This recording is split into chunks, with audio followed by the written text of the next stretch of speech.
A very good evening again, brothers and sisters in the Dhamma. I'm Jean from Buddhist Fellowship Singapore. And in fact, today is the first time BF is partnering DhammaDownload.com, which is a Burmese group, to co-organize this very special Dhamma talk by Bhante Dhammasami. So thank you very much for coming to join us and witnessing this collaboration that has taken several years to cultivate. Shall we put our hands together for the Dhamma workers who have made it possible, for the volunteers from both BF as well as Dhamma Download. Thank you so much for your enthusiasm and the passion for the Dhamma. Sadhu, sadhu, sadhu. So once again, I shall repeat for the people who have just joined us, for the Q&A section, which would take place after the Dhamma talk, please write your questions legibly on pieces of paper. Pass it to our very helpful Dhamma workers wearing yellow shirts, or you can pass it to me also. So we'll bring it forward, try to categorize them a bit, and then pass it on to Bhante, who will read out the question and address the questions. So we have about a good 30 to 45 minutes for that. Don't need to hurry. Okay? Great. So this evening, we're very happy to have Bhante with us. I would like to read a very brief bio of Bhante, who has travelled a long distance from the UK to teach us in Singapore for a few days. So a monk for more than 30 years, Venerable K. Dhammasami is a Buddhist chaplain at Oxford University, where he graduated with a doctorate degree. Venerable is the abbot of Oxford Buddha Vihara, which has a branch in Singapore, and regularly teaches in Europe, Thailand, and Myanmar. Combining his experiences in the West with Buddhist traditions, Venerable has taught classes on emotional management, drawing on Buddhist mindfulness practices and modern psychology. So friends in the Dhamma, let's put our palms together to welcome Bhante.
Yeah.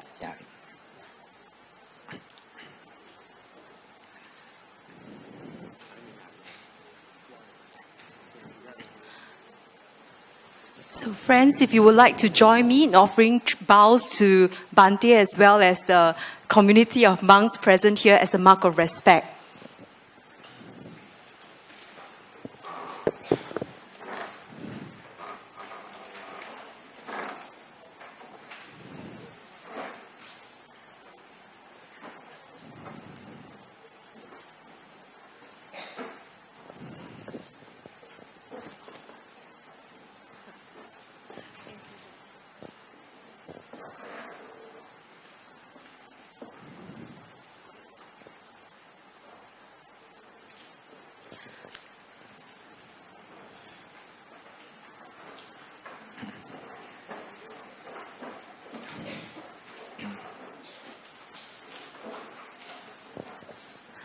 Sayadaw, can I request that you lead us in some opening puja?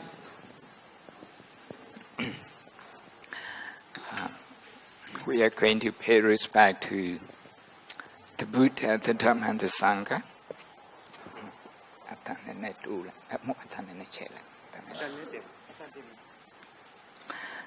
We are going to pay homage to the Buddha, the Dhamma, and the Sangha by reciting together Namo Tassa 3 times.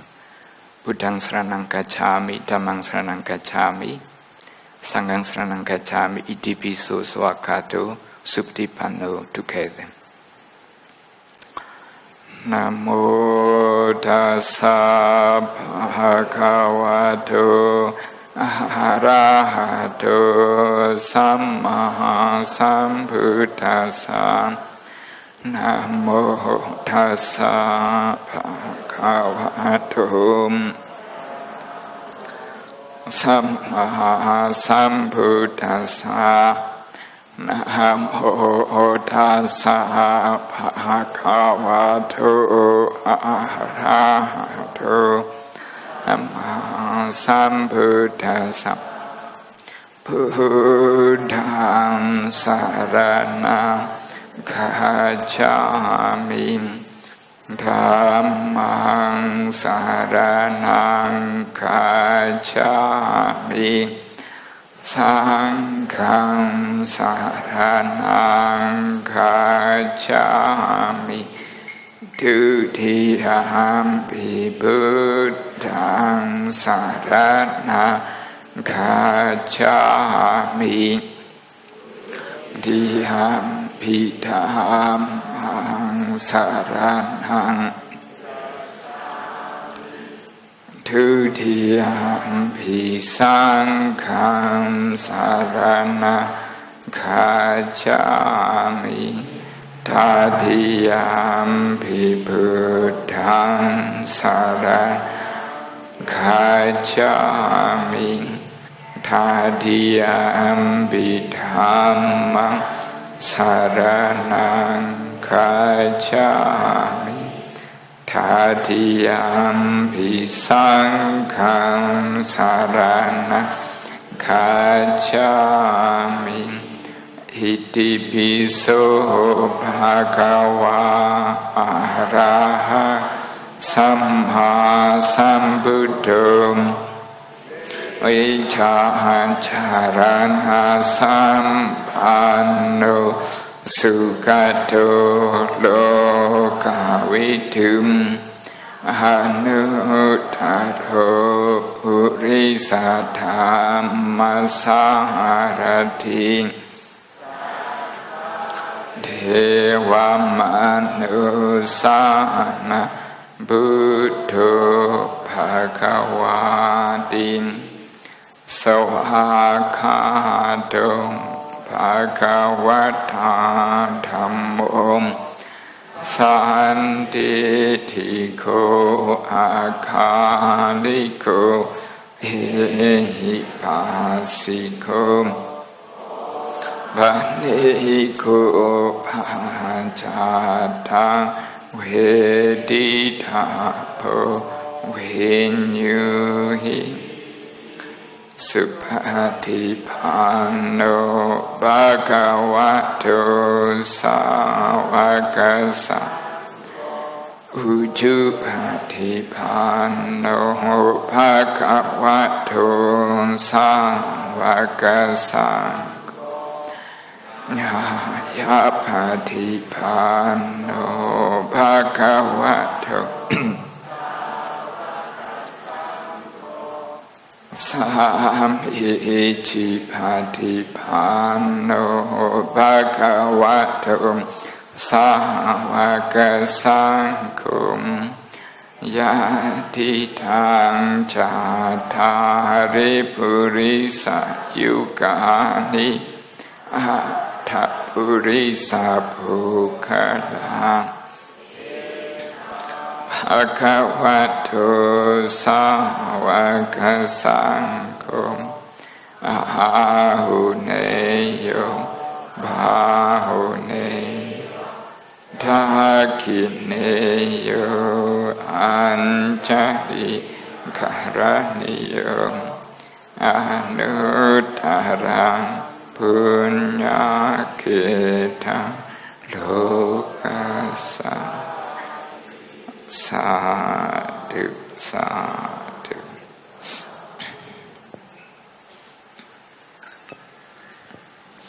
Societal, the topic of today's talk is mindfulness and emotional management in daily life.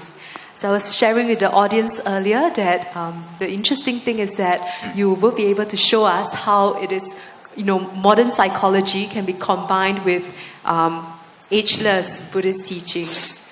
So may I request for Dhamma sharing, please?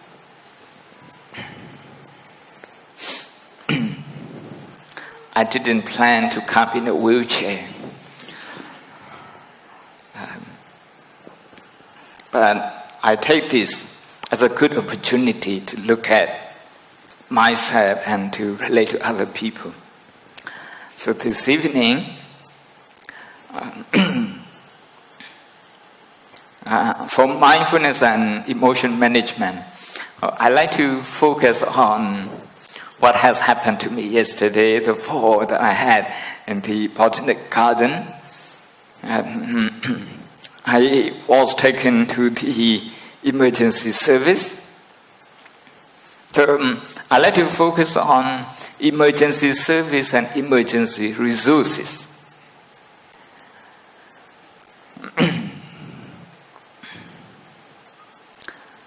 The focus is how often do we use our emergency resources, and is it necessary that we use them? If you use your emergency resources, you use up more of your physical and mental energy at the maximum level. I'm sure we have many medical professions here. At the emergency level, your liver, your heart, your lung, they pump up more blood.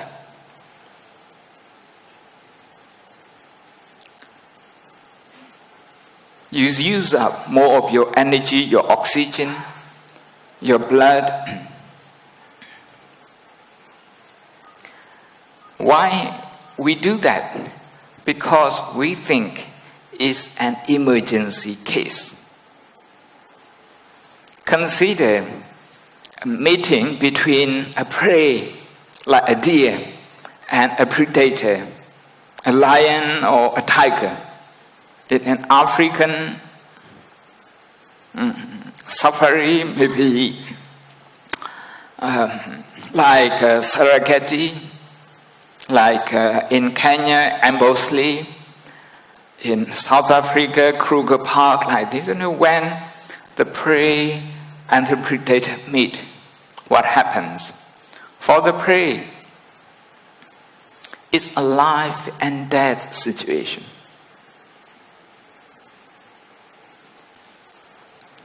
Like Charles Darwin says, life and death situation is what we call survival instinct. The survival instinct will kick in. And we will straight away go into emergency response.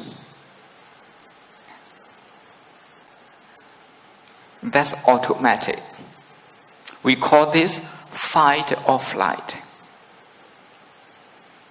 A deer, if it can escape the predator, it will use up all its energy and trying to run away. Trying to run away from the predator. It's a matter of life and death.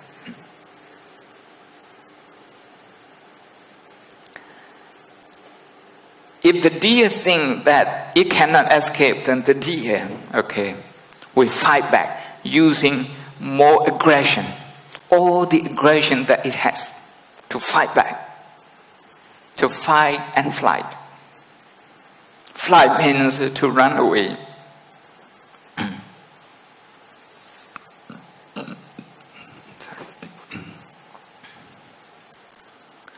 But for animals, in the animal kingdoms, once you have escaped from a predator, what you do? You can switch off the emergency response and you return to the normal,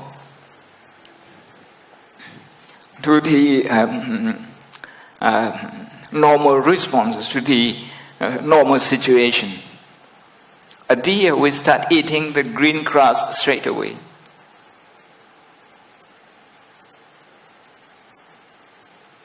Can we do that as a human being? We are too clever to do that. You go to work, somebody didn't say hello to you in the morning, and you start thinking in your mind, maybe this person has something in mind against me. The whole day, you don't realize actually you have gone into an emergency mode. You are tense. You go home. You are still in emergency mode. Your family at home is waiting for you with hot food to have dinner together, but your mind is still in the office. You can't switch that off and start eating the green grass like a deer in the animal kingdom. It's in the same way. If you have a difficult time at home, you go to work, you take this emergency mode with you.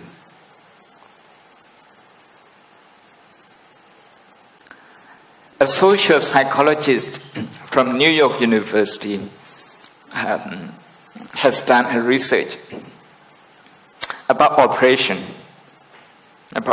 something that patients have to make a decision all the time in the hospital. Two groups of people, they are given different information. One of them given an information that this particular operation technique has 70% success rate. 70%. The second group is told that this particular operation technique has a 30% failure rate. One is 70% success rate, the other is 30%.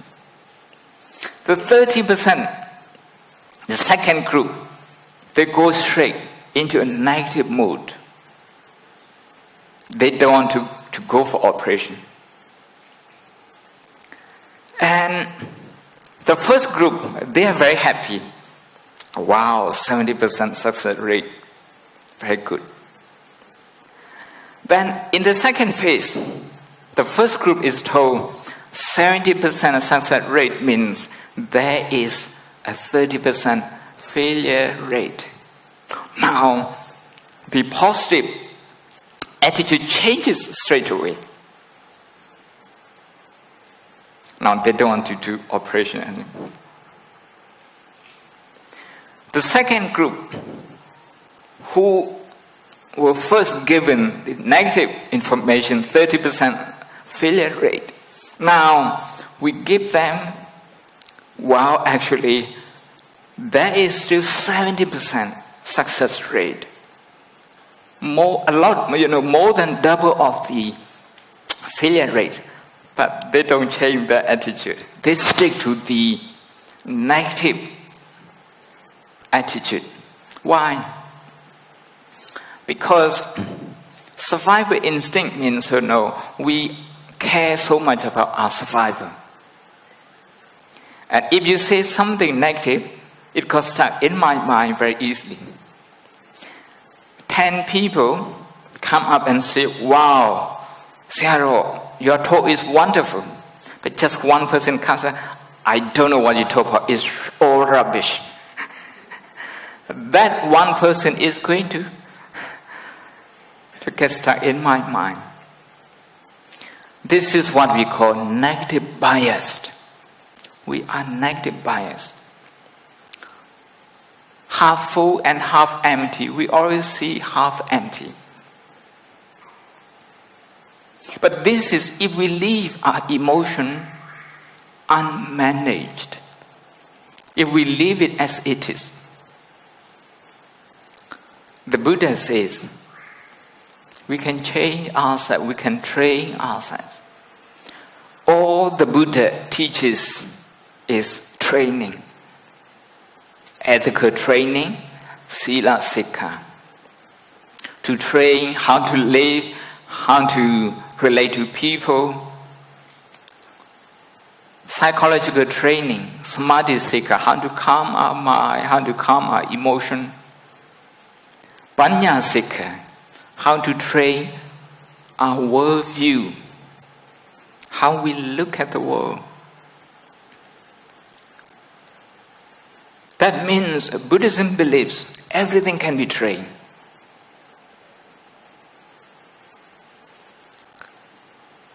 The two groups that New York University did research on, they were not trained in emotion. They just represent average people everywhere in America, in Europe, here in Singapore, in other parts of the world. It's just like that.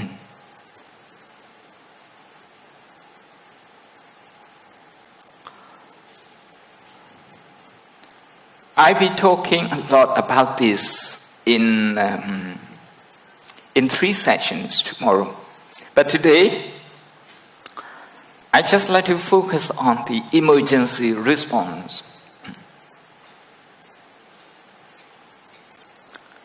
At home, we have to check ourselves from time to time. Am I in emergency mode? Am I using up a lot of my energy? Yesterday in the morning, I was having a nice walk, very nice walk in the botanic garden. And we were going down to the pond near the shore foundation to feed fish. I knew the grass, was slippery. So I took off my shoes and I walked very carefully. I fell down twice. I fell down. The second time, I fractured my ankle. I had to immediately look at my mind, how my mind was reacting. Was I using a lot of automatic thought, automatic reaction, emergency reaction? If I do so, I'm going to get exhausted very soon. Before I reach the hospital, I'm going to get exhausted mentally.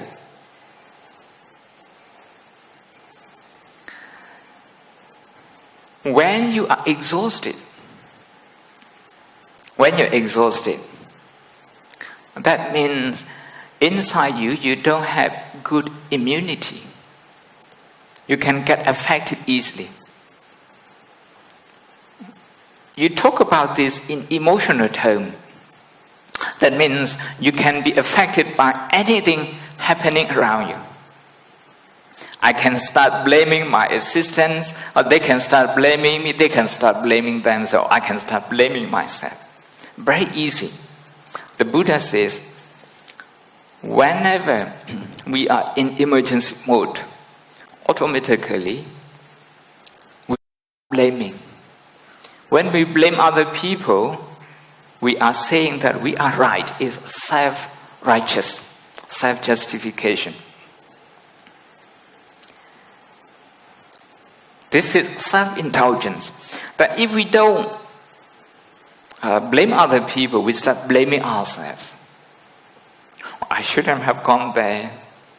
Maybe something like that. And every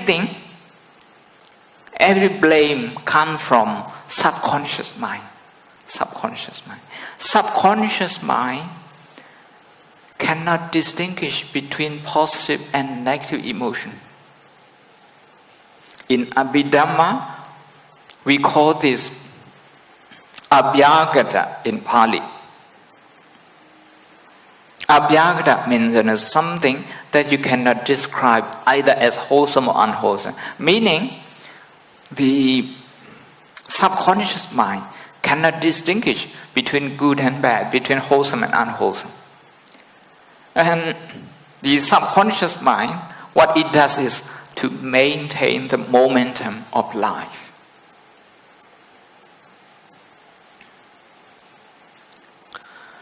So, by breathing normally, by checking, like the muscles around my face, around my forehead, if they are tense, then it means that I'm in emergency mode. I need to bring awareness to myself and breathe in and out slow and gentle. Slow and gentle. If I do that, I'm preserving my energy.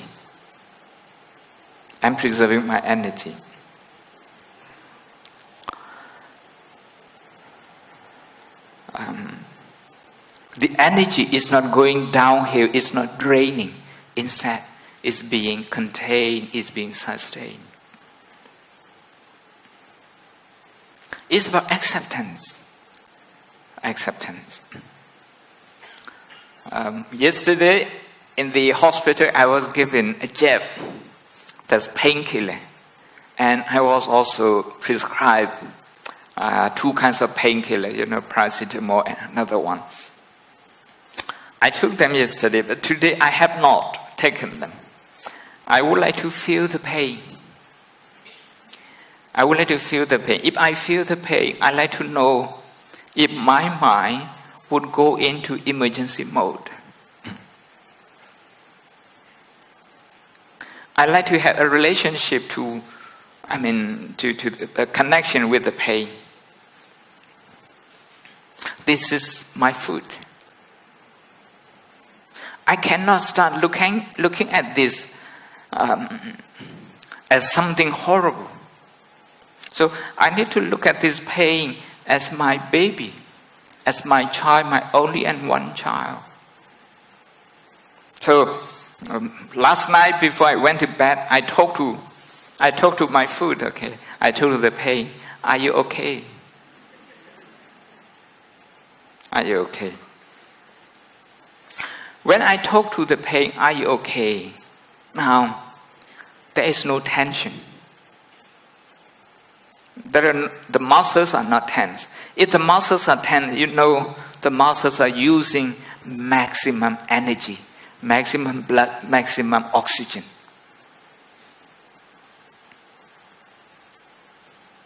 So the Buddha says to be aware of pain as pain.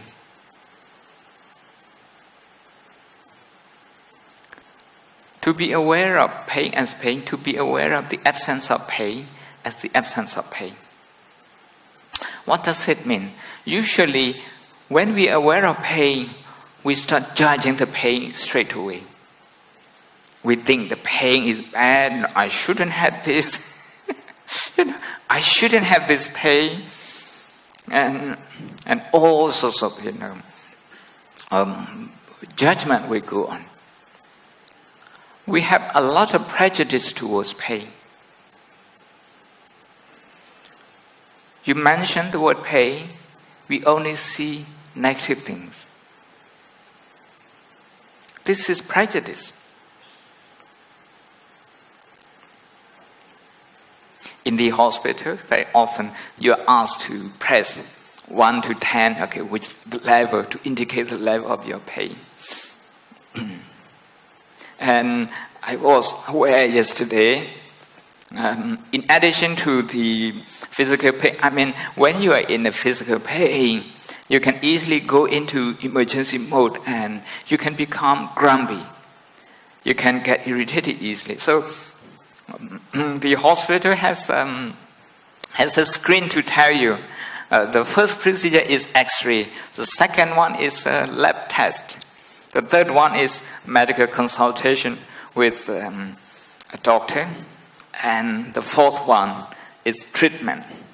And so that you know where you are, and they warn you, sometimes it may take longer. That's an emotion management for the patient, so that the patient knows that it can take, and it may take time.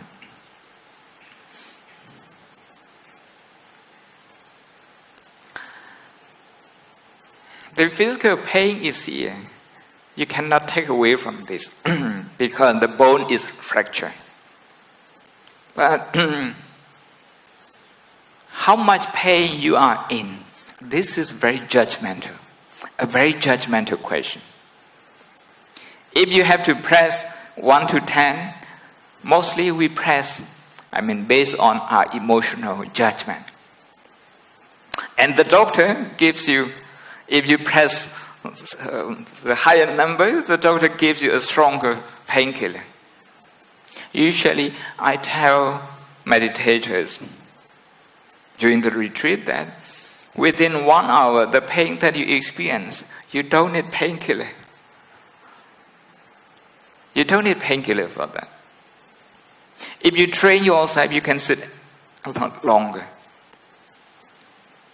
But the thing is that as soon as we become aware of pain, there is a habitual reaction. In that habitual reaction, we have a negative attitude towards the pain. We either fight with the pain or we run away from the pain. The pain is not life and death matter, especially in meditation. In 30 minutes, 1 hour meditation, it's not a life and death matter. But we treat that as a life and death situation. We go straight into the maximum level of response.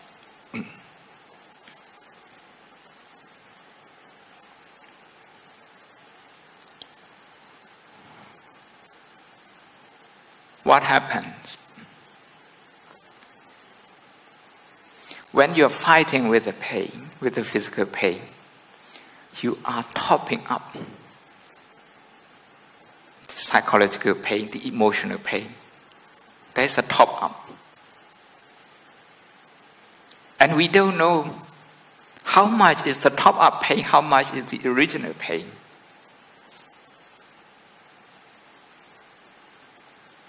That is why I decided this morning, I think I have a choice to take or not to take the painkiller.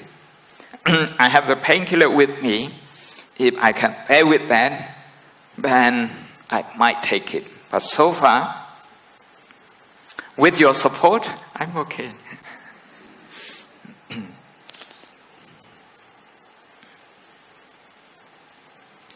In the school, children sometimes they go into the emergency mode very easily.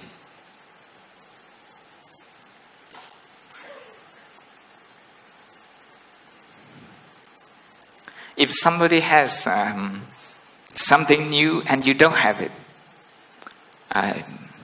you feel left out. That's what we call peer pressure. Okay, you want to have it. Unless you can have it, you can't concentrate on your lessons. And somebody says that, okay, last weekend, okay, we went to somebody's birthday, okay, in the class. If you are not invited, how do you feel? You feel very insecure. You go straight into emergency mode. You feel tense. Your teacher is very good, but you don't see the good thing about your teacher anymore. Okay. Your school is very good, but you don't see the beauty of your school anymore. There are many people in the class who are very good to you, but you don't see them. You only remember somebody who doesn't invite you to his birthday. Only that person. See? So now, whatever you do, that person is your focus. Meaning, your emotion becomes negative. You go to school with negative emotion. You go home with negative emotion. Like this.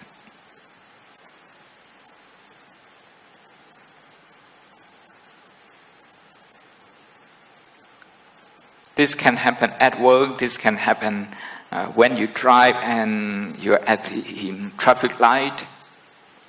I usually call this red zone and green zone. Green zone is the normal zone. Red zone is the emergency zone. So we have to check all the time if we are already in the red zone. Then we use mindfulness to accept it. Don't blame yourself for being in the red zone. Just register that, learn from that, recognize that, and relax. You can train your mind not to go into emergency mode easily.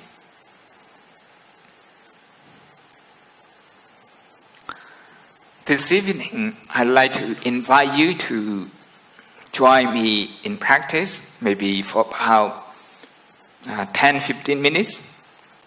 The first thing is to take slow and deep breathing, deep and slow breathing. Sit comfortably, okay? Sit comfortably. And as you breathe in and out, slow and gentle, you can feel some of the muscles around your face, around your forehead, around your cheeks, your chin. If they are tense, your shoulders, if they are tense. If you find the muscles tense, don't fight with them. And don't ignore them either. No need to use emergency resources to deal with them. Simply regard the tension as your only child. Are you okay? As if you are talking to your child who is crying, who is being tense. Are you okay, darling? Breathe in and out, slow and gentle.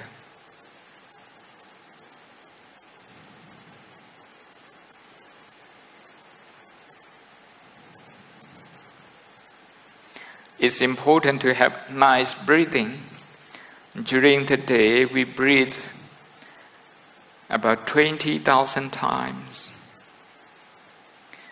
But how many times we breathe properly? supplying enough oxygen to our lung, to our body. If 200 times, that's a very small percent.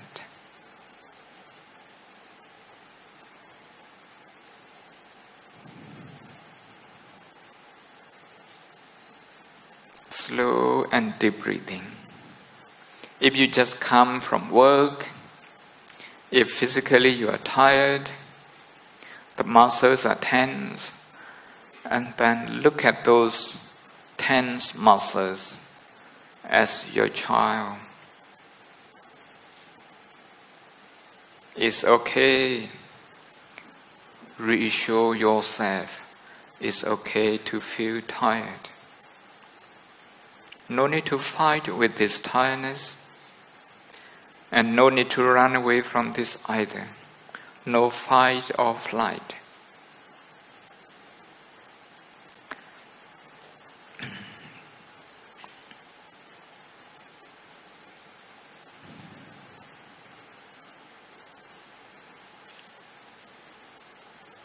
Breathing in and out, slow and gentle, deep breathing.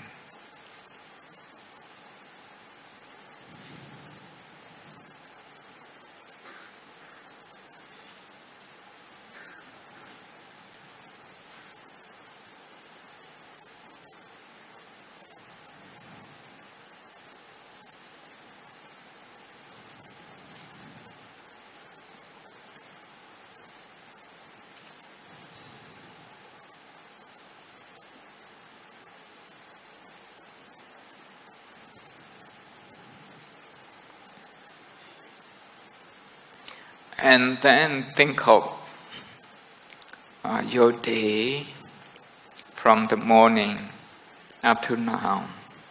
In the school, was there any tension? When you talk to your teachers, when you talk to your friends, when you do your work, was there any tension, any insecure feeling? Any like and dislike, especially dislike? Is there any such feeling? If you find that, simply register that this is dislike, that's dislike, that's dislike. Don't personalize it. No need to fight with that dislike. No need to run away from that either. Usually we personalize dislike. We either blame someone else or we blame ourselves. So without doing that, we are changing our emotional habit. The way we manage our emotion, we simply recognize tension, the emotion of dislike, the insecure feeling,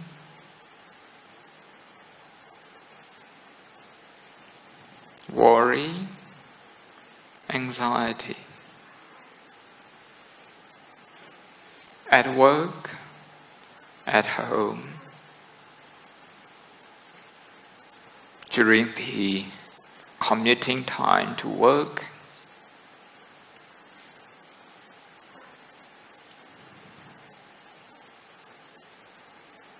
was there any emotion that drives your response into emergency mode?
If you are thinking about what to do tomorrow, next week, if there is an automatic thought, usually that takes you into a very high level response, meaning you are using up a lot of your energy more than you should.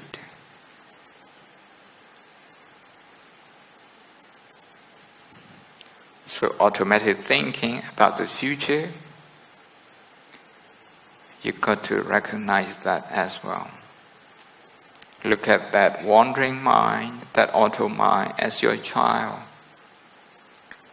not as your enemy that you need to get rid of. There must be an attitude of metta.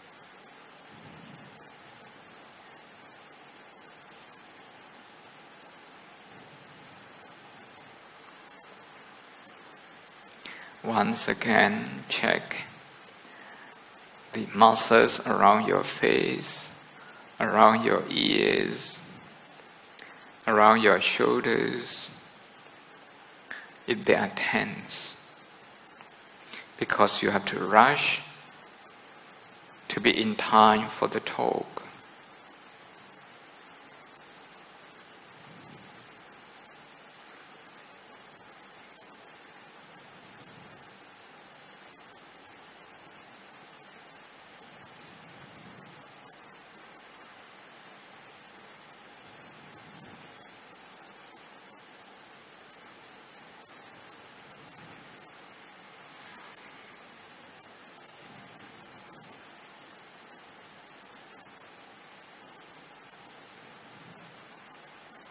Slow and deep breathing. Slow and deep breathing.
slow and deep breathing. Revisit in the near past your own experiences. Maybe a tense meeting with someone. Maybe a tense meeting in the company, at work, in the social organization, where opinions differ. When you hear that,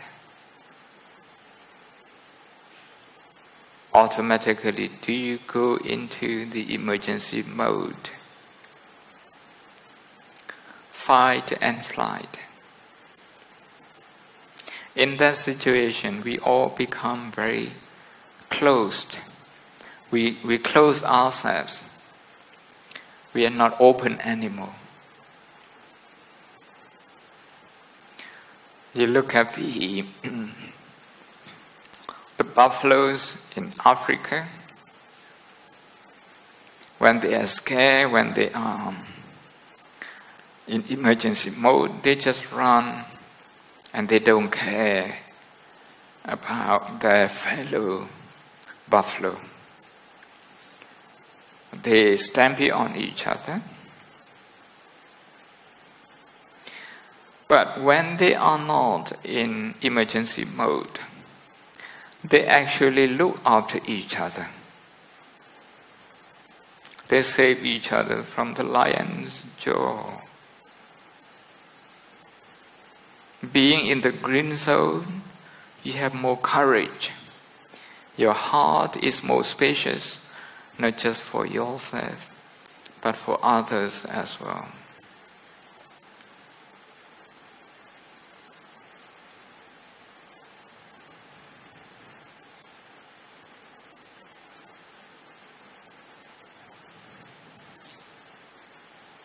Just revisit one of the scenarios in the past where you went into emergency mode because of disagreement with someone, with a group of people, and how the mind started personalizing issues.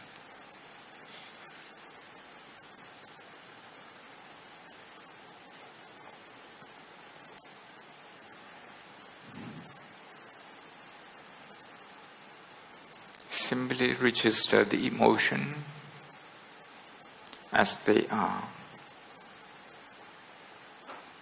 Release them, return to slow and deep breathing.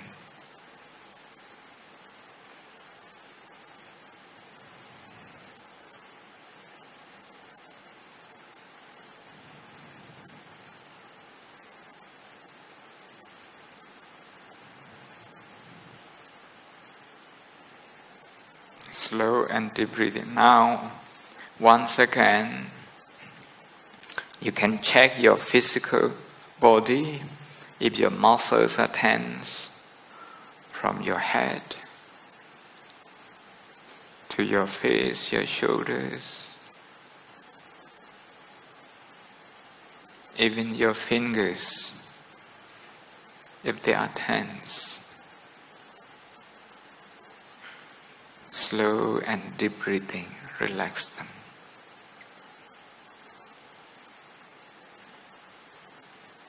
Okay, you can open your eyes now.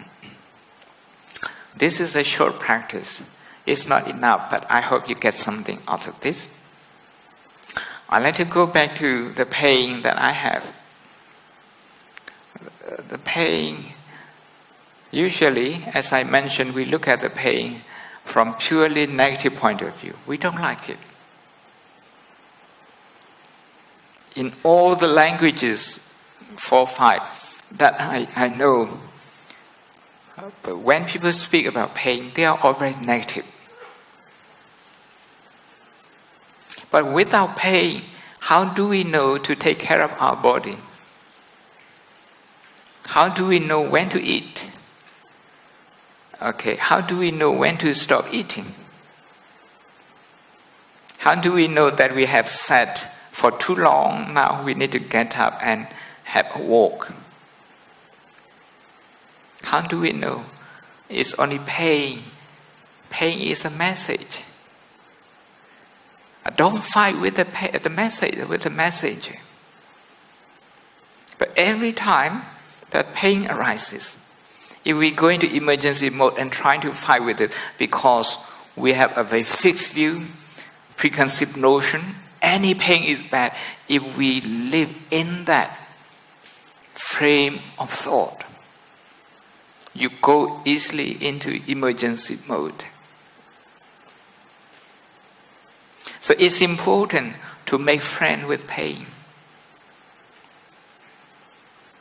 To be friends with pain.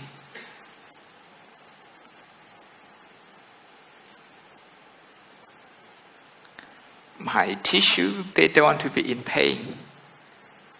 Okay. My muscle, they don't want to be in pain. So I have to talk to them, are you okay? But the pain has a reason. There's a reason that there is pain in my foot, my left foot. Well, listening to this pain calmly is part of emotion management, a very important part of emotion management. Sometimes, because everything is very established here in Singapore, everything is very quick, people lose the ability to tolerate. Over a course of meal, just one meal, how many times you go into emergency mode? Because it's too much salt, it's too much chili, not enough chili, because of this, because of that. Or just one meal, okay? You get fed up with one meal, and then you move to another one. Because so one thing good about Europe is that they eat just one dish, one at a time. A starter, just one. Soup, just one. Before you finish your soup, nothing else will come. So you have no choice. So you are forced to live with this. But in Asia, especially in Southeast Asia, we have many dishes. You start eating one dish. After a few bites, you start getting fed up with this. You become disinterested in this. You divert your attention to the other dish. You are not aware of this. It becomes a habit, second nature.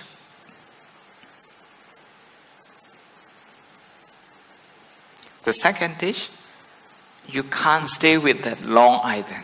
After a few bites, you have to move to a third one. So you are running away. You are running away from your own restlessness, from your own dislike of a certain dish. Fight and flight. Okay, that's the emergency mode. Even in eating, you're having this.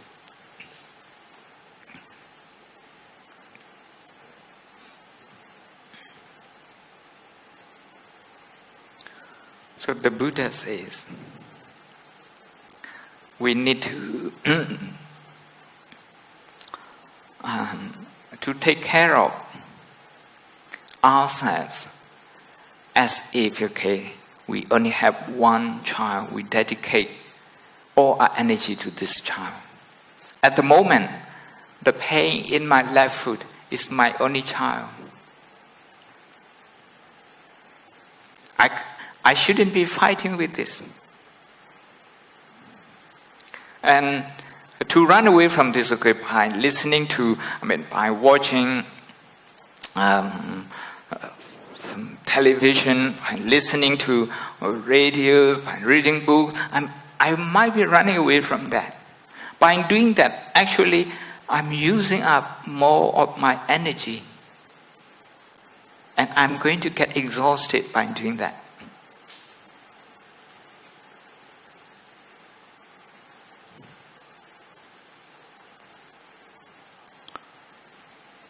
So I just want you to take one question today.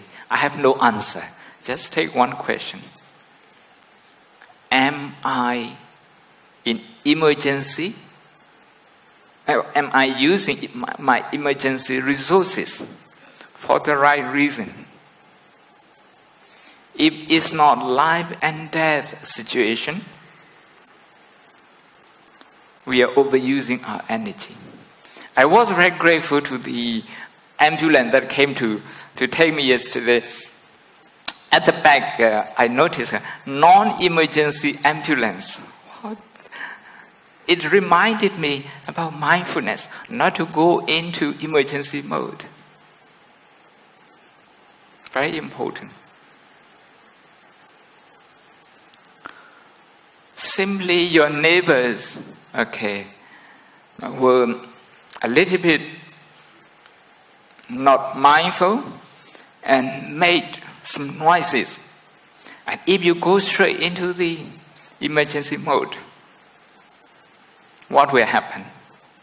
You will go into emergency mode all the time because you are into the habit. So at Oxford, the education system is that the answer is not important. To ask the right question is the most important, more important than giving the right answer. So today, the right question that I'd like to ask is, are we using our emergency resources correctly? Thank you. Any question?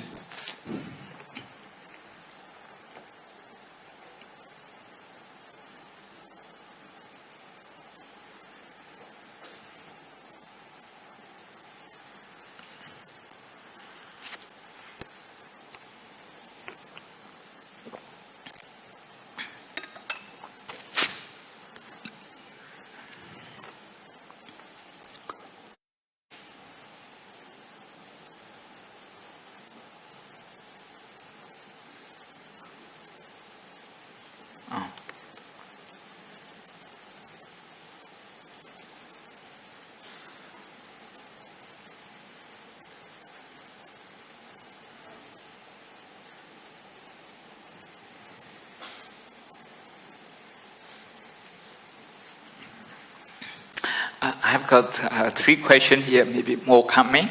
They're interesting. But some of them, they will be answered automatically during the course of 1 or 2 sessions tomorrow.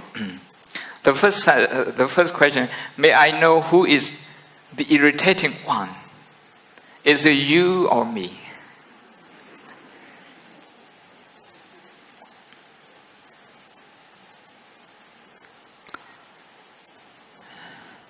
If we ask the wrong question, we get the wrong answer.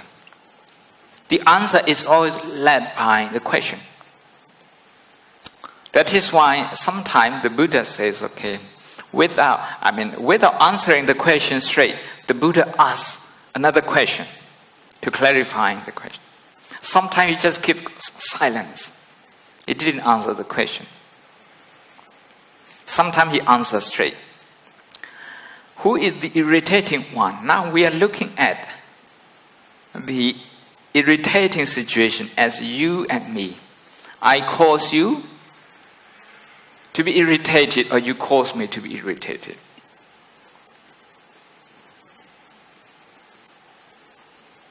What the Buddha is saying is that in human history, we always look at things like that. As you irritating me and me irritating you. We personalize it. But in irritation, In irritation, there is no me, there is no you. Because when you feel irritation, the quality of your irritation is just exactly like my irritation. You don't own the irritation. If we don't look at the irritation properly, what will happen is that we are going to cling to this irritating situation. We are not able to let go. So, how to let go, how to deal with this, the second question. How to deal with those we cannot avoid. Demanding boss or nasty relatives, as an example here. I'm going to be talking about this tomorrow, but today is the foundation. That is to recognize our emotion, what happens. To recognize that. If we recognize that from the subconscious mind, we come to the conscious mind. The conscious mind has reasoning, has mindfulness, has awareness, but the subconscious mind has none of that. So, what we train ourselves in a very brief session, in a very brief sitting today is to bring ourselves out of the subconscious mind into the conscious level.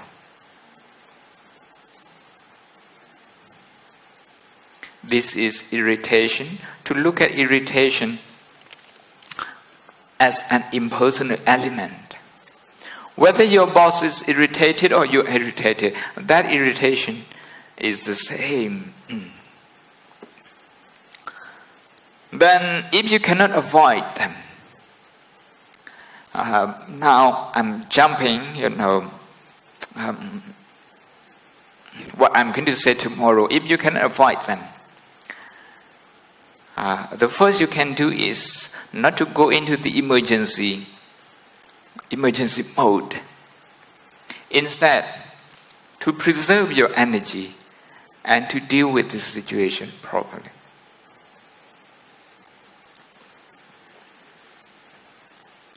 If it's a difficult situation, you have two choices. One is to get irritated and angry. The other is to feel compassionate. To feel compassionate for yourself for being in this situation. To feel compassionate for your boss for being like that. For not being a lovely person. For not being a lovely boss.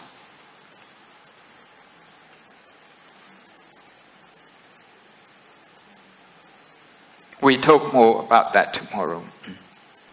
And number 3, Sarah, how do I let go of emotional pain? Being abandoned by someone I love. Well, I don't have this experience, so I can't say.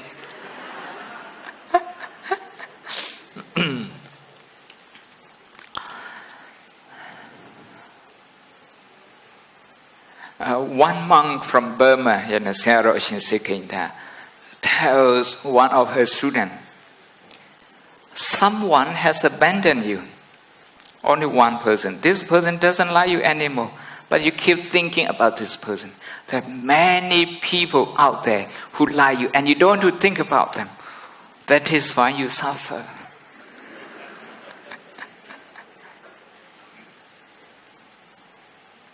Ajahn Brahm usually say his analogy, one brick and 999 bricks. You keep thinking about one brick. This is about emotional problem. By thinking about one brick, you go into the emergency mode. It has its own energy, so you cannot come out of that easily. So the first thing is to use mindfulness to recognize that, okay, now I am multiplying this one brick. Somebody who doesn't like you, just one person. Now, because you keep thinking about this person very often, now you have many people who don't like you. You feel like that, as if the whole world doesn't like you.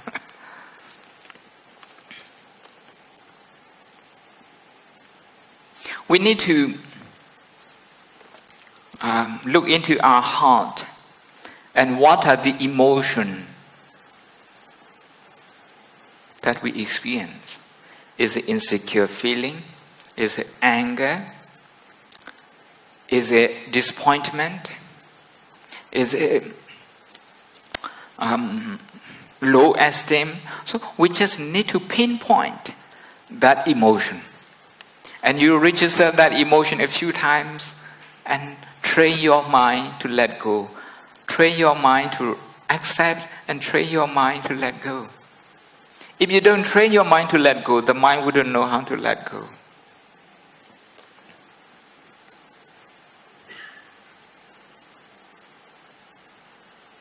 How do I help a person who is close to you and always in emergency mode?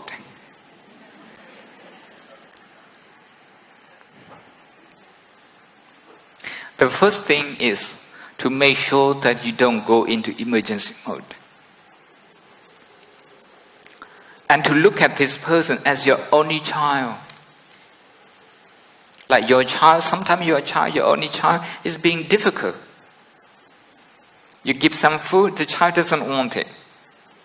You want to take your child somewhere, the child doesn't want to go with you. The child is being difficult sometimes.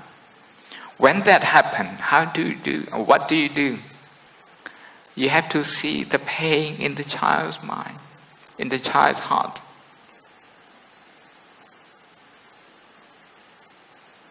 In the same way,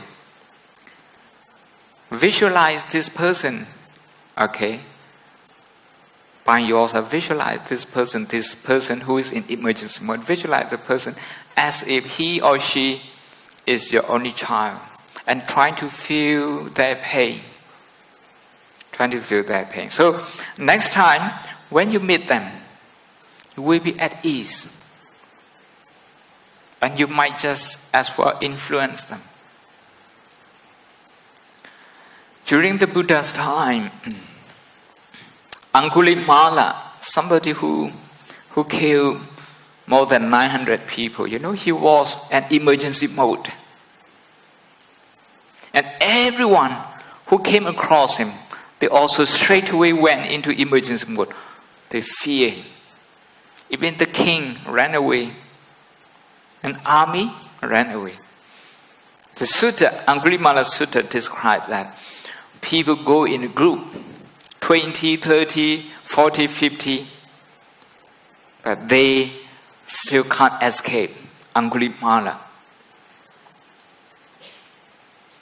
Because he was an emergency mode, that's why he was very powerful. And when the Buddha went to meet him, the Buddha was not responding in kind. The Buddha was not in emergency mode, unlike the other victims. That is why Angulimala realized that he was in emergency mode and he came out of that straight away.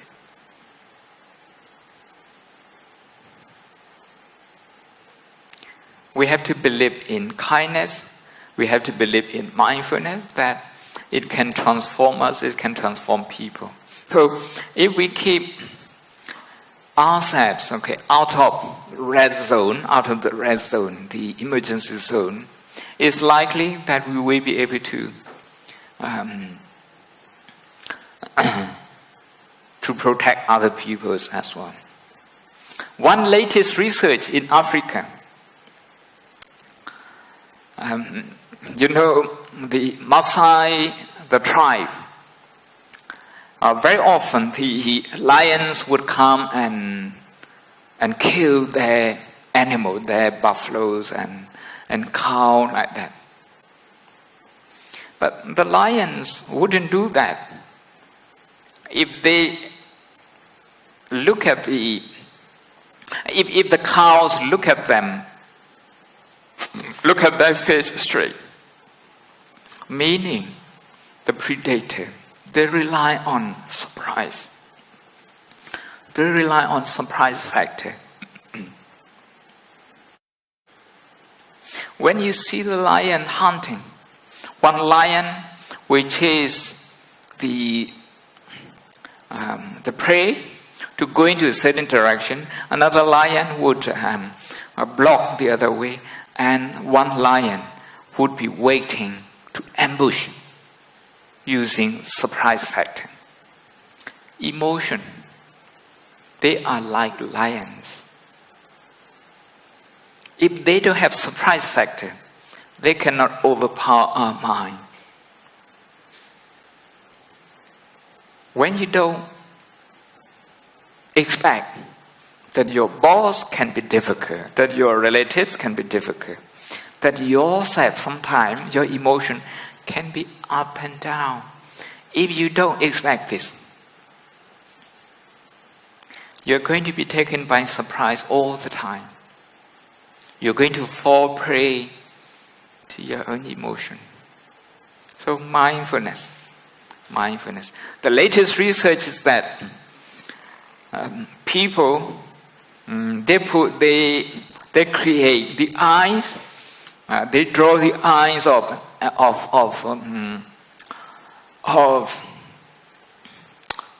cow or buffalo, and they put them on the bum of the cow. So when the lions, was trying to hunt those animals, when they saw the artificial eye, they just give up. This is the nature of emotion. Surprise factor is called in Pali avijja or moha.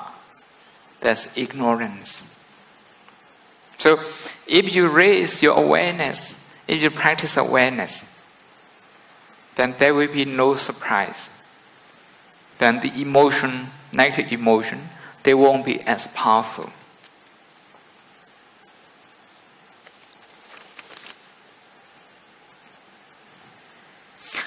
What to do if surrounding people are in emergency mode? When do I use emergency resources?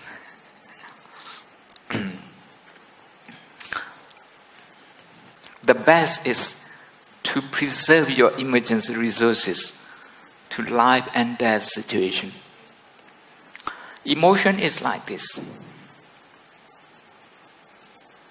You get caught by surprise, by the predator, and you run. So this time you escape. But you have used up a lot of your energy. So it's taking time. You have to take time to recover your energy. This time you recover. But you are not aware that you are in the jungle. You are not aware. You start to relax. And all of a sudden, wild animals, they come out of nowhere. And you have to run again. At this time, you escape also. But it takes longer for you to recover, physically and mentally. If you have to run for the third time, for the fourth time, on the same day, you're in emergency mode, at the traffic light, at a parking space, at work, and once somebody calls you when you're working, or when somebody doesn't call you when you're expecting, you're in emergency mode many times a day. If that happens, it will take a lot of time for you to recover.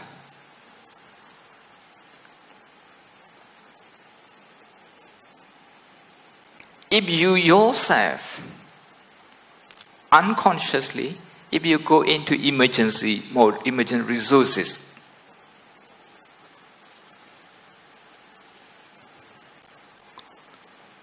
you're going to find it difficult to use the people around you who are affected in the same way. Yes, if there's a fire here, so we all have to run out. That's emergency mode. But once we are outside, we have to check our emotion. If we are still scared, if there is still fear, okay, we have to check our emotion. If we don't check that, we are going to have emotional hangover. Emotional hangover sometime from school to university, from university to workplace, from one work to another work, like that. Then when that happened to us, our heart is not spacious. We are not accommodating. We cannot be generous. We cannot be understanding. So the first is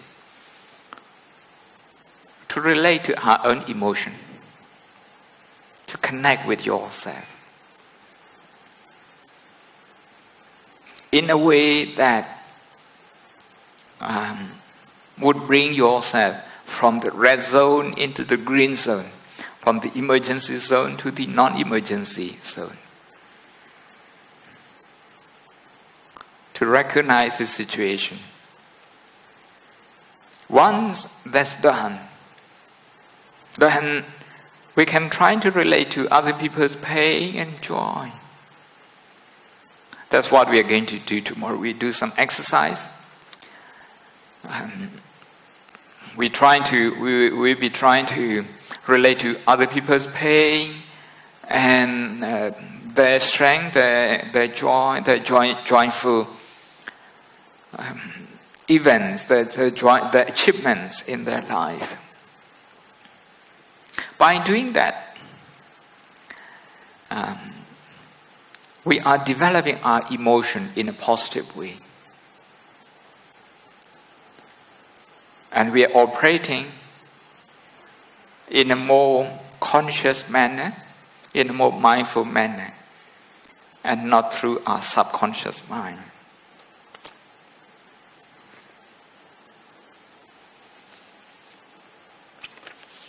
I think we have run out of all the questions. Oh, you have more? I can talk until morning. I forget that I'm on a wheelchair. News media report about emergencies.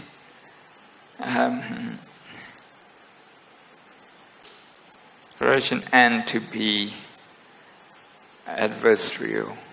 How can we get journalist profession tend to be adversarial? How can we get journalists out of the emergency mode?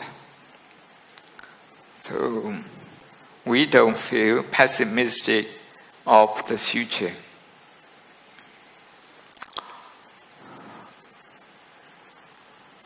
If you buy their journal, then you support them. You support them. If you rate their journal very highly, then you also support them. The way to relate to them is to feel their pain. They are in that profession. They are being paid to be negative. If they are not negative, okay, they can't survive. That's the situation. If you do something good, that's not news. So you have to feel their pain. You have to feel their pain. And try to think of, the positive thing by yourself, in yourself, and in the people around you.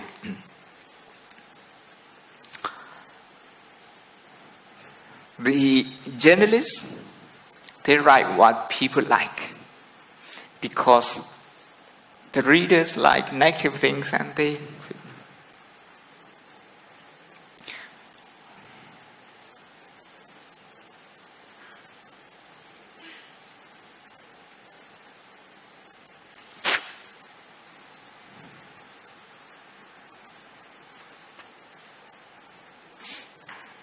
you completed Sasana degree in 1 year, this a degree that usually takes 3 years.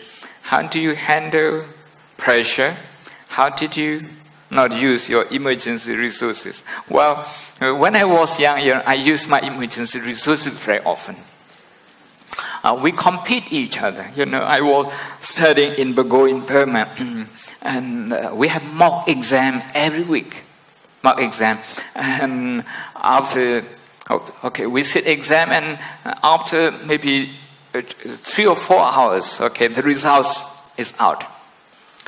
And we go and check whether I'm in number 1, number 2, number 3, number 4, like that.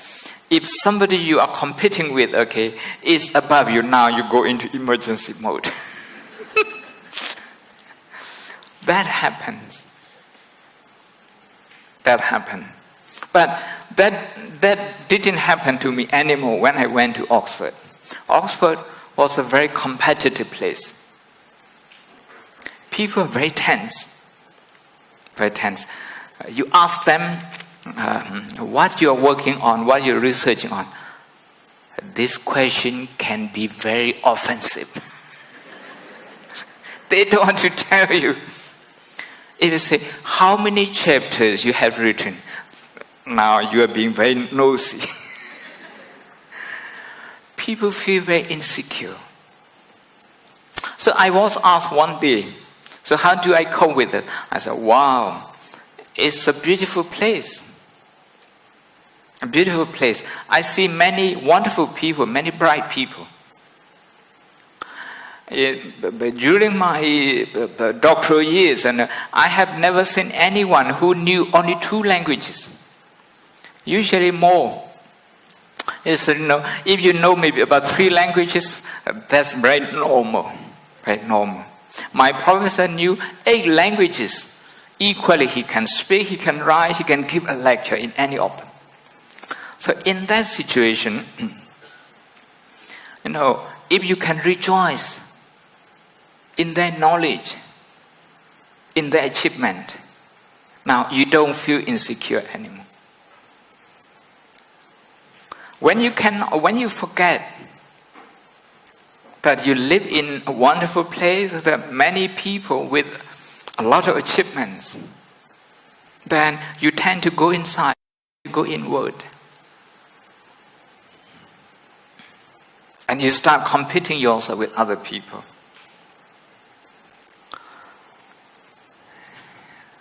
Whenever I heard that somebody has completed a PhD, I make a point to rejoice in that. In my meditation, I made a point. Because I knew how difficult it was. And the person now has done that, has completed that. That's something to celebrate. So we have to connect with other people's pain, other people's joy. Sometimes when you think you are having a hard time in the school, at the university, look at other people.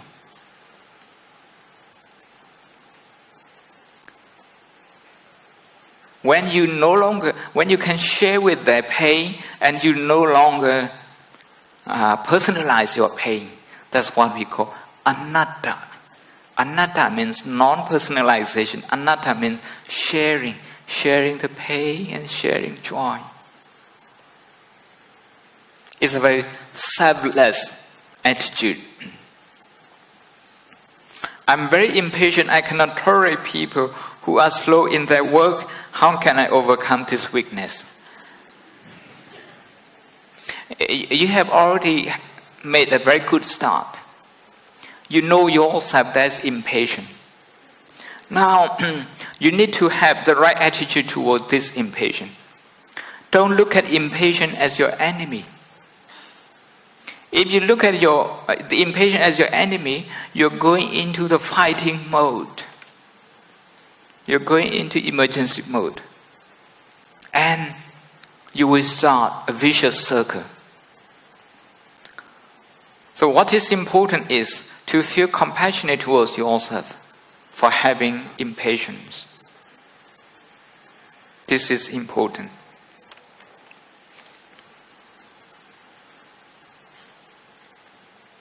Most of emotion occur due to our past experiences, which are going to dictate our present or future events. How are we going to get rid of the influence from the past experience? I have given a talk on this, a long talk, about reconciling with our inner child.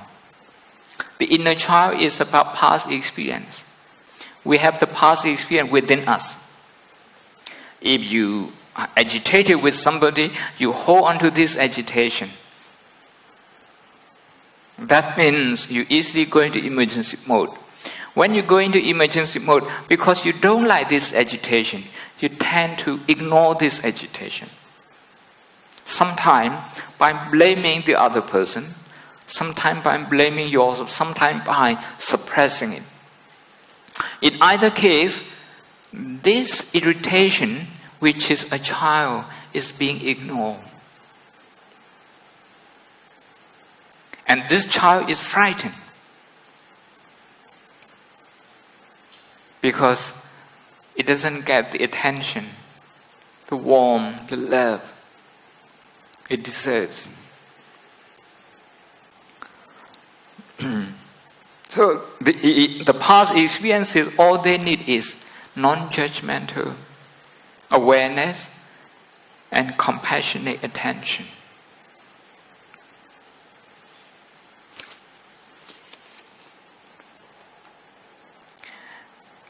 Maybe we don't have time anymore.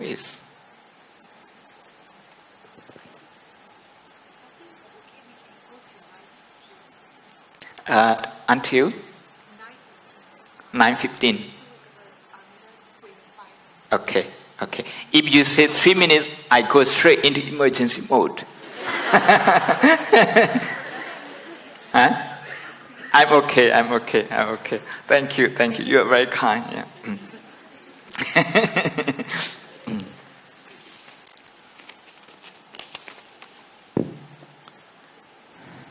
Should I show pity for people who are not nice?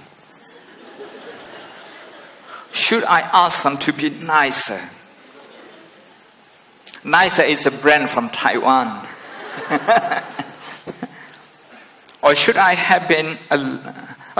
leave them alone? Is letting go always the best choice? Signature, anonymous.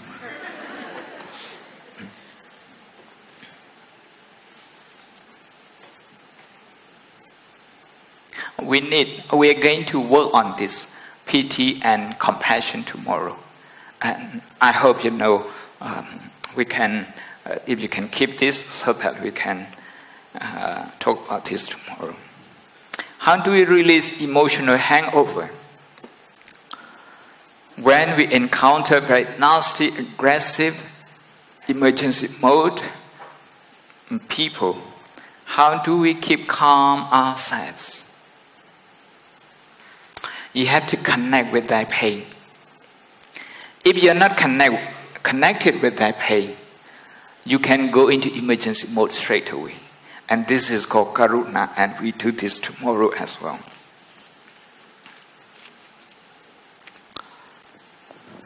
What should we think in our last moment before we die? I have never experienced this, so I don't know.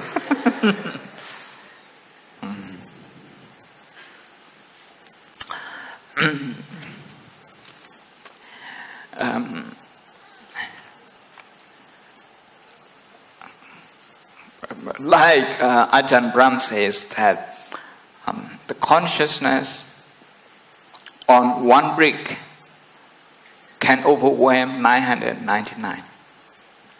And this is where the practice comes in. Not to go into emergency mode, but emergency means you ignore the one brick. You don't deal with this properly, emotionally. You don't accept the imperfection. You don't tell yourself, it's okay. It's okay. I tell myself, it's okay to have pain.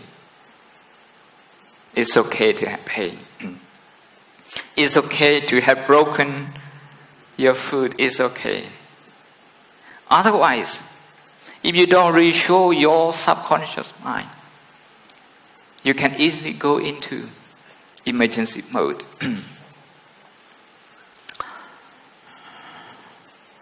If we strengthen our conscious mind, with mindful compassion and mindful joyous feeling, that is karuna and mudita, I think the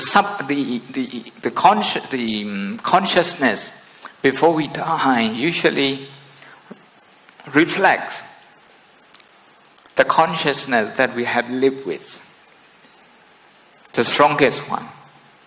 If our strongest one is positive thinking, is compassionate thinking, it's likely that before we die, our mind will go to that.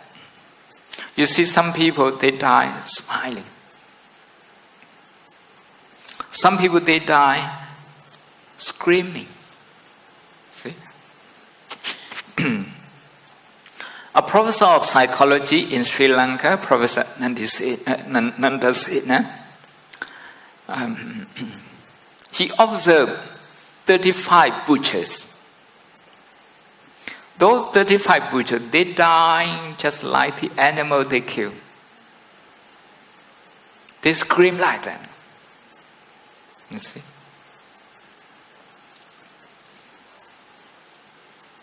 How can one train the mind to let go a betrayal of trust or being cheated in our relationship, especially if the other party did not think so? One party views it. Okay, now you cross this. I shouldn't read it.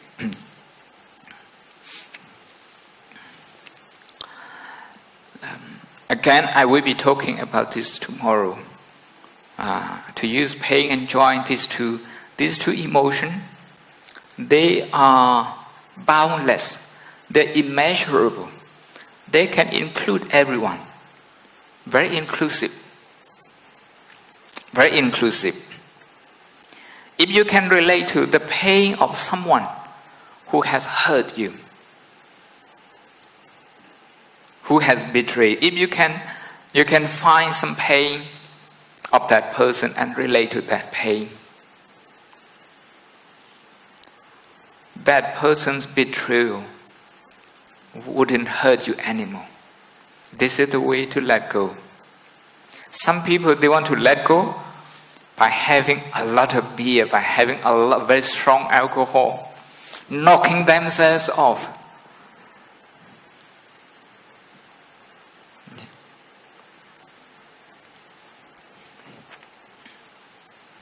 How can we maintain mindfulness? Very easy. Mindfulness is the easiest thing in the world, I like to claim these days. You can't really do anything in 10 minutes except mindfulness. But mindfulness, if you practice 10 minutes, you get for 10 minutes. If you invest for 1 hour, you get for 1 hour. But you are going to learn a computer, 10 minutes, you don't learn anything. Engineering, you learn nothing in 10 minutes. Driving, you learn nothing. Arranging flowers, 10 minutes, not enough. Nothing is possible in 10 minutes. Only mindfulness is possible. So ask yourself, okay, how much you have invested in mindfulness?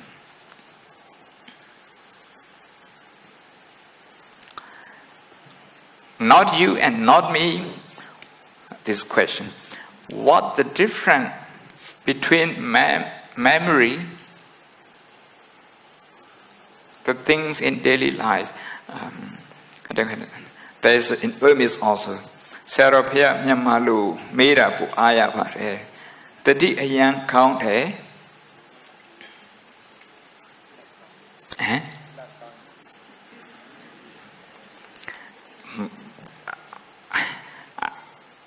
My Burmese is not very good anymore. I almost go into emergency mode. What is this one? Tati ayan count there, and this one. Sula count there. Ho yenga pikere hari alongu driyare surane. Vibatana bhavana mata matadine kwachamu shidelo timbare pya. Era hopa shimbyar hongpa yan you this one. Shout out pya. Tati ayan count there. Sula count there. Sula count there. What is it?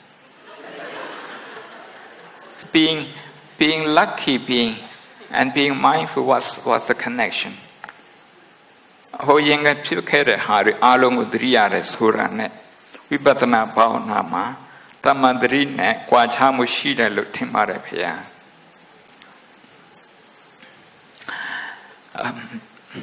I think the question now, I'm just guessing. I don't get the question 100%. I just think if the question is, if you remember your past, by simply you remembering your past experience, is this right mindfulness? Is this right mindfulness? The past is the concept that we have in our mind. But the feeling about the past is present. It is happening at the present moment. If you are bitter about your past, about 2002, for example, 14 years ago, 2002 is gone. But the negative emotion, the bitterness is still here, is still current, is still present. You are working on this emotion. That is why it's right mindfulness.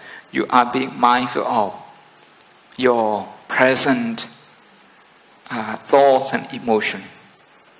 If I understand the question correctly, that would be my answer. If I don't understand it correctly, I'm sorry.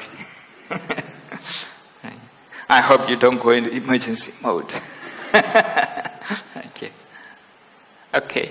We are done with all questions. Bante, one last, Sayadaw, sorry. Maybe one last question, just a change of track. This question is regard to Sila. In the 5 precepts, the 4th one is to refrain from untruthful speech. So the question is, but sometimes we need to say things which are not very truthful. For instance, telling white lie.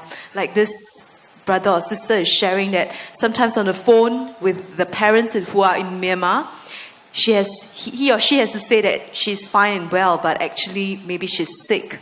So is it a sin or is it not right to always tell white lies to just comfort the other party? So some thoughts on that, please. Mm-hmm. Yeah.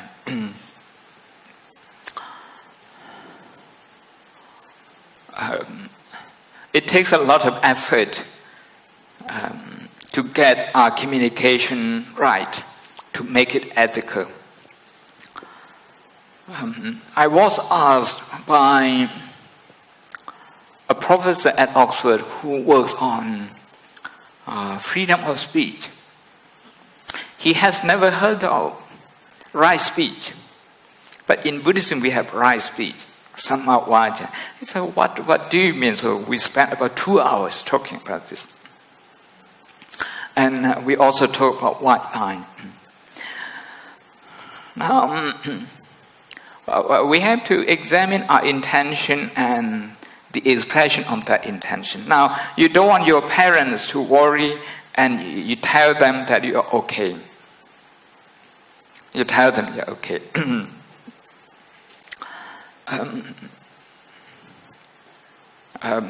Because parents, once they have got negative news, they live with that for a long time. They can't digest that very easily.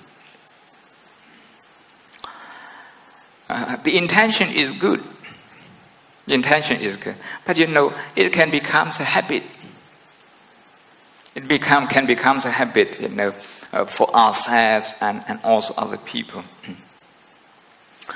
And in my case, what I would say is that I would tell them maybe some of the problem, not all the problem. Some of the problem I would tell them, okay, I have this, but I have this answer, I have this solution, so I'm okay. Something like that. That might help them. That might help them. And of course, by simply avoiding the situation, sometimes it's difficult. But I have faced this situation. My mother was suffering from cancer. And so we had a choice with my brother and sister. Do we tell her or do we not tell her? And one of my teachers also suffered from cancer. And we are looking after him. And do we tell him or not tell him? We try to find out their opinion about cancer, whether they are scared of cancer. So we talk about their friends who have died. And my mother said that one of her friends died from cancer, that she was scared of cancer. So I discussed with my brother and sisters, okay, we're not going to tell her that this is cancer. But how to describe cancer without using the word cancer? So that's how I discuss with some physician, some CA consultant, and I describe the disease without using the word. Without using the word. And she didn't ask if she was suffering from cancer. And we didn't mention a word. Because of that, okay, she was meditating on the pain, on the cancer pain. The doctor prescribed her morphine. She never used that. She meditated on the pain until the last minute. I'm very proud of her. You see, the thing is that she was scared of cancer, and so we didn't use the word. We didn't use the word, but we tell her something that, okay, something is wrong with your blood, with your cell, and everybody is trying their best, to do something for you. So that sort of thing that we talk about. Okay, thank you. Thank you so much, Sayadaw, for the teachings. Can we put our palms together and say sadhu 3 times in our gratitude towards the teachings as well as answering all the questions very well. Sadhu, sadhu, sadhu. Okay, you would have heard that Sayadaw mentioned there is a workshop tomorrow. This will be held at Buddhist Fellowship East Center. It's at 1:30 p.m. However, I do have a little disappointing news that it's the limited spaces are all taken up. So this is a reminder for those of you who have registered to be on time, because we will just release the vacancies, whichever are available to those who are present. So please be on time for those who have registered. Yes. You also it would be good to know also that today's Dhamma's talk is recorded right there by the brother. Thank you very much. And it will be available on dhammadownload.com. I am also aware that there are lots of questions coming in, and do apologize that if I had to, compress some questions and merge them together so that we can cover as much ground as possible. However, if it would be useful for you to join a Dhamma discussion or Dhamma sharing, you may like to note that at Buddhist Fellowship West Center, we have a Sunday service every Sunday at 10:30 a.m. Without fail, whether it's public holidays or school holidays, Sunday service is on at 10:30 p.m. May I request Bante to lead the congregation here to share the merits for today's Dhamma discussion as well as Q&A. There is also a small request. At BF, we have a lay speaker who is very close to our hearts. However, his eldest daughter is very sick. So we want to dedicate the merits to Sister Sumei.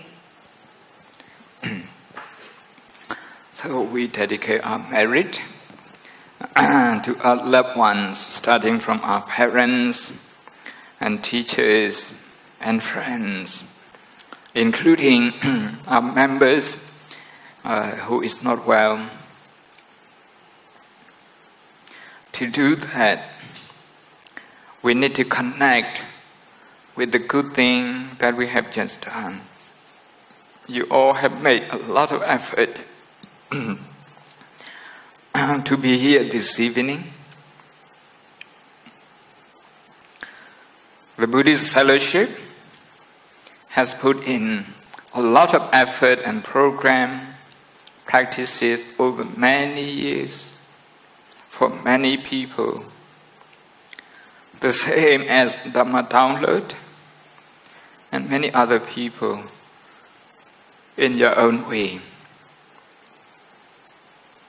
And now we are going to share those positive thoughts, good thoughts, joyful thoughts with all beings.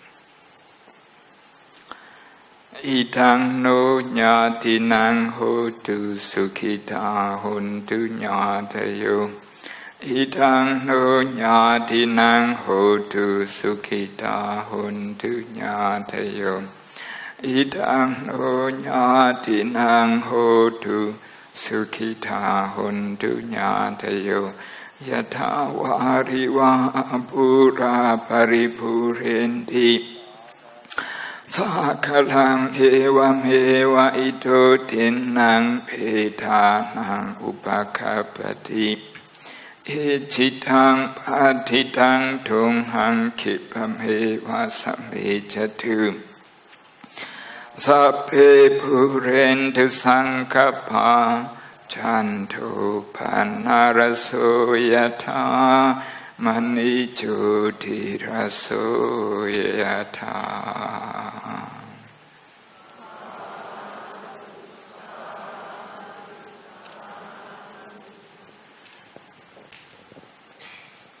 So brothers and sisters, if you like to bow to Bhante before he takes his leave.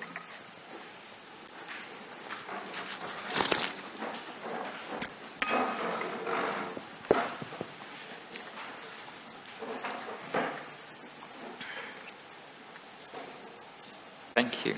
Good night.